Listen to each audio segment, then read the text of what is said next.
Investment में asset allocation और portfolio rebalancing की बेहद इंपॉर्टेंस है। नमस्कार, मैं हूं पंकज मटपाल।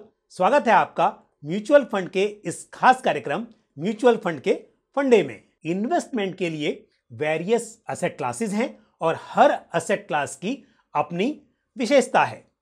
वोलेटिलिटी इक्विटी का इनहेरेंट नेचर है, लेकिन लॉन्ग टर्म में इसमें वेल्थ क्रिएशन की संभावना रहती है। वहीं डेट इक्विटी के मुकाबले कम वोलेटाइल होता है और इन्वेस्टमेंट पोर्टफोलियो को स्टेबिलिटी प्रोवाइड करने में सहायक हो सकता है। महंगाई बढ़ती है तो अक्सर गोल्ड और सिल्वर के प्राइसेस भी बढ़ते हैं और गोल्ड और सिल्वर में इन्वेस्टमेंट महंगाई को मात देने में मददगार साबित हो सकता है, इसलिए इसे हेज अगेंस्ट इन्फ्लेशन भी माना जा सकता है। हमने देखा है कि हमेशा एक ही एसेट क्लास दूसरे एसेट क्लासेस को आउट परफॉर्म नहीं करता, बल्कि डिफरेंट फेजेस ऑफ इकोनॉमी में different asset classes differently perform करते हैं और इसलिए एसेट एलोकेशन जरूरी हो जाता है। हो सकता है कि किसी एक वक्त पर कोई एक एसेट क्लास बाकी एसेट क्लासेस के मुकाबले बेटर परफॉर्म कर रहा हो, लेकिन हिस्टोरिकली देखा गया है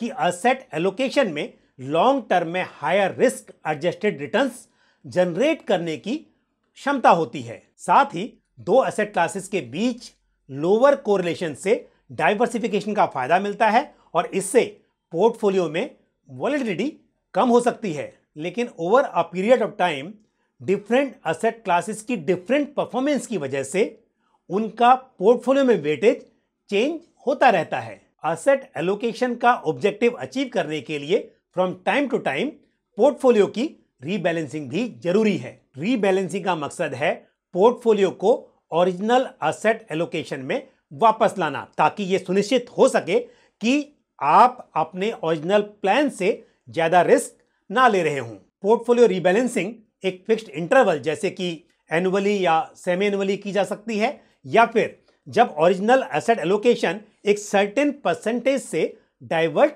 कर चुका हो। यदि म्यूचुअल फंड्स में इन्वेस्टमेंट किया हो तो पोर्टफोलियो को रीबैलेंस करने के लिए कुछ म्यूचुअल फंड्स की यूनिट्स रिडीम की जा सकती हैं और वहीं दूसरे फंड्स की यूनिट्स बाय की जा सकती हैं। ध्यान रहे कि पोर्टफोलियो रीबैलेंसिंग में कैपिटल गेन टैक्स एप्लीकेबल हो सकता है, जिसका ख्याल रखा जाना चाहिए। तो आज के इस एपिसोड में इतना ही।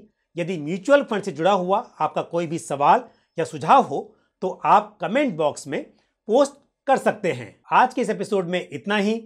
म्यूचुअल फंड से जुड़ा हुआ आपका कोई भी सवाल या सुझाव हो तो आप कमेंट बॉक्स में पोस्ट कर सकते हैं। म्यूचुअल फंड के फंडे के अगले एपिसोड में फिर किसी इंपॉर्टेंट टॉपिक पर आपसे बात होगी। इसी के साथ मुझे दीजिए इजाजत। Thank you. जय Hind. An investor education and awareness initiative of Aditya Birla Sun Life Mutual Fund। Mutual fund निवेश बाजार जोखिमों के अधीन है। योजना से संबंधित सभी दस्तावेजों को ध्यान से पढ़ें।